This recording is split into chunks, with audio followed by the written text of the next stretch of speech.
Wirausaha adalah kemampuan yang dimiliki seseorang untuk melihat kesempatan peluang-peluang bisnis. Selanjutnya, pengertian kewirausahaan. Kewirausahaan adalah kemampuan kreatif dan inovatif yang dijadikan dasar, kiat, dan sumber daya untuk mencari peluang menuju sukses.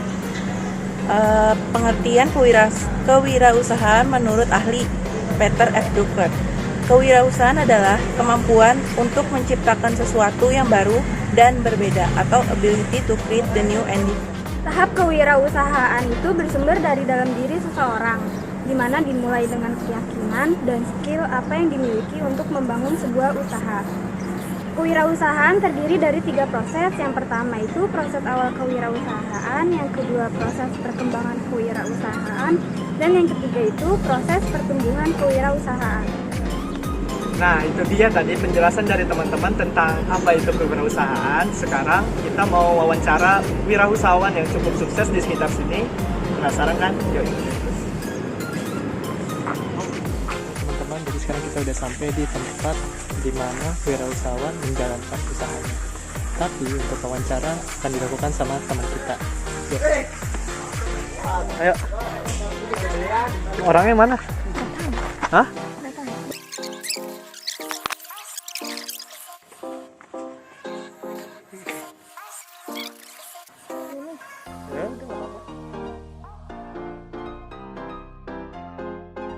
Oke, di sini saya Desi Sapitri sudah berada di tempat pelaksanaan usahanya yang terletak di Kecamatan Setu. Sekarang narasumber saya, perkenalkan, Masnya siapa Mas? Masih. Saya mau tanya nih Mas, sejak kapan Masnya mulai usahanya? Mulai usaha ini dari tahun 2017. 2017. Cuman nggak sebanyak ini dulunya. Ini kan udah campur-campur nih, di sini ada bebek, di sananya ada puyuh, terus tadinya juga ada ayam kampung. Awal mula 2017 itu puyuh. Iya. Cuman sambil belajar jadi ngerambat ke yang lain pelan-pelan gitu. Nah, terus kenapa sih Mas lebih memilih usaha peternakan ini dibanding usaha yang lainnya gitu? Karena begini, kalau saya nih di puyuh dan di bebek itu yang pertama nilai plusnya adalah telur itu sekarang udah jadi kebutuhan pokok. Apalagi telur puyuh untuk anak-anak itu paling bagus, gizinya bagus banget, dan harga jualnya pun dibanding telur lain untuk harga per kilo telur puyuh paling tinggi. Kalau sekarang telur ayam harga 24 sampai 26, telur puyuh bisa sampai 31 per kilo. Jadi dan puyuh juga nggak makan tempat terlalu banyak gitu. Kalau kita ngeliat dari kapasitas kandang puyuh yang di sini itu bisa muat 3.000 sampai 4.000 ekor. Jadi nggak butuh lahan terlalu luas gitu. Untuk usaha puyuh ini sendiri, itu tuh Mas ada modal awalnya itu nggak sih? Modal awal ada. Modal awal itu kalau hitungan range kasar aja ya. Iya. Nah, range kasar itu kalau untuk pemula ya biasanya mulainya dari 1.000 ekor. 1.000 ekor itu kurang lebih modalnya 12 sampai 15 juta gitu. Nah, setelah berkembang yang banyaknya, udah ada puyuh juga, ada bebek juga.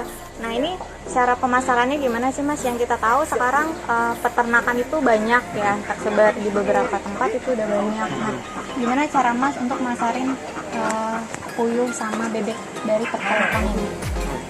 Jadi memang persaingan itu semakin luar biasa, semakin ketat juga. Jadi sekarang kita cara bersaingnya itu yang pertama adalah kita berani jual dengan harga yang lebih murah tapi kualitas tetap bagus gitu. Kita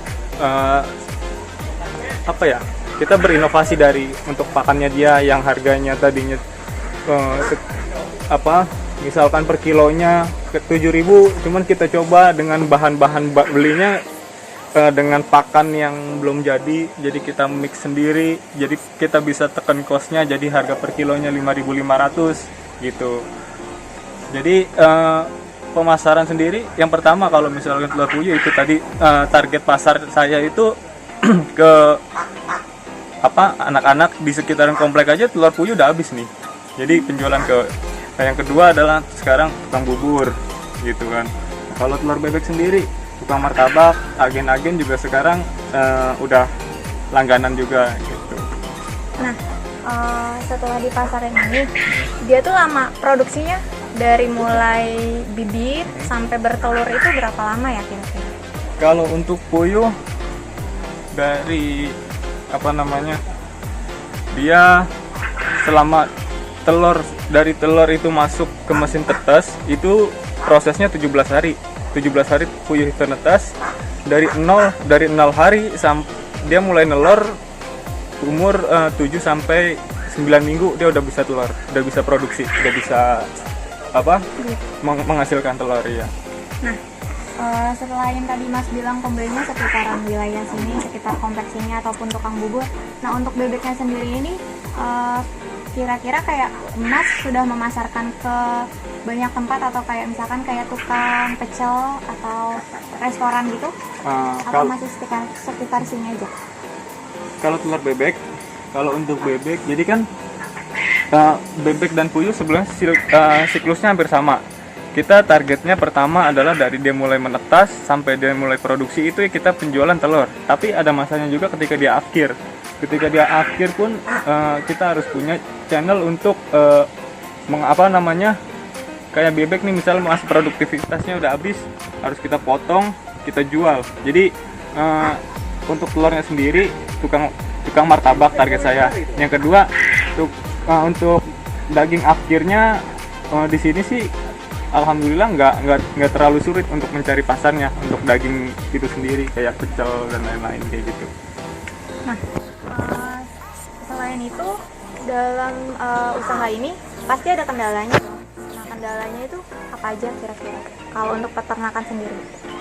Peternakan itu sendiri. Jadi sebetulnya peternakan itu karena usaha kita itu memelihara makhluk hidup, makanya tantangannya lebih tinggi dibanding kita usaha misal contoh mebel kayak gitu kan dia barang mati. Kalau makhluk hidup kita harus terus berinovasi gitu, menyesuaikan misalkan dari cuaca panas tiba-tiba hujan gitu, itu langsung berpengaruh ke produktivitas gitu.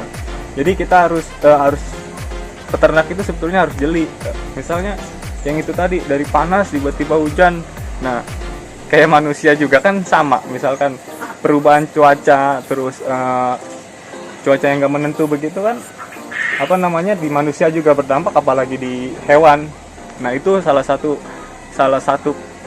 kendala yang hampir setiap tahun itu terjadi, itu perubahan cuaca kayak gitu. Nah setelah kendala yang Mas sebutin tadi, cara meminimalisir kendalanya itu sendiri gimana Mas? Kalau meminimalisirnya gini, misalkan contoh kendalanya tadi dari musim panas tiba-tiba musim hujan.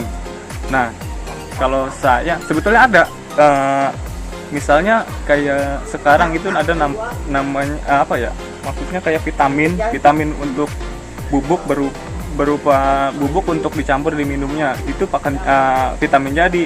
Tapi kalau saya hampir nggak pernah pakai itu, jadi saya cuma pakai yang alami aja, kayak misalkan di minumnya saya rebusin kunyit, jahe gitu, saya geprek, saya saring, saya bikin ramuan sendiri untuk campuran di minumnya supaya penghangat tubuh si ternak itu.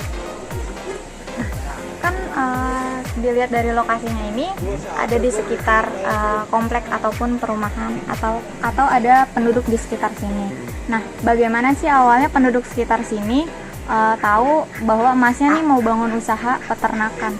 Apakah mereka menentang atau mereka setuju dengan peternakan ini? Sebetulnya pro kontra pasti ada. Jadi tergantung gimana kita menjelaskan ke merekanya gitu. Karena kalau untuk di peternakan itu rata-rata yang membuat mereka nggak setuju itu adalah yang pertama itu baunya, yang kedua efek jangka panjangnya, entah di sini karena di sini masih ada kebun-kebun kosong, jadi mancing hewan-hewan yang kayak misal ular dekat ke sini gitu. Itu alasan yang paling sering saya dengar kalau ada warga yang menolak. Nah tapi balik lagi gimana cara kita untuk meyakinkan mereka bahwa itu tuh nggak akan terjadi. Yang pertama, oke, itu dampak buruknya, tapi adanya kita di sini harus punya dampak baik untuk warga sekitar. Jadi misalkan gini, yang pertama, saya kotoran ternak ini sendiri bermanfaat untuk kebun di samping kanan kiri itu rata-rata pada saya ngambil di sini. Terus juga kalau misalkan ada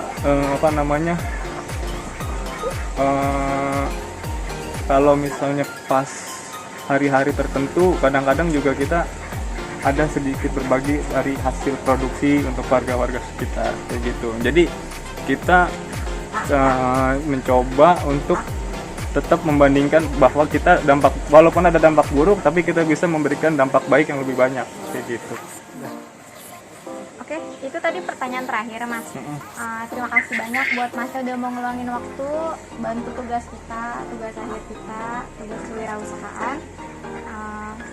Untuk ternaknya nih semoga semakin besar, tambah lancar lagi, biar nggak ada kendalanya yang berlebih. Kalau gitu terima kasih banyak ya, Mas. Terima kasih banyak, Mas, ya. Oh, ya.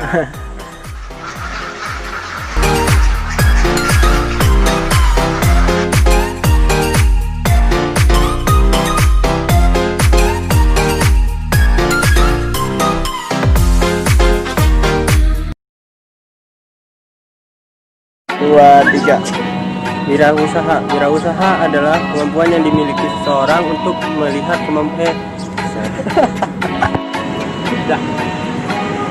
Jadi hari ini kita mau ngebahas tentang kewirausahaan. Lupa gua.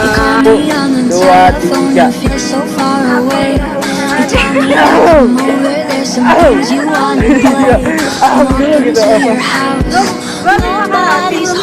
Ya udah.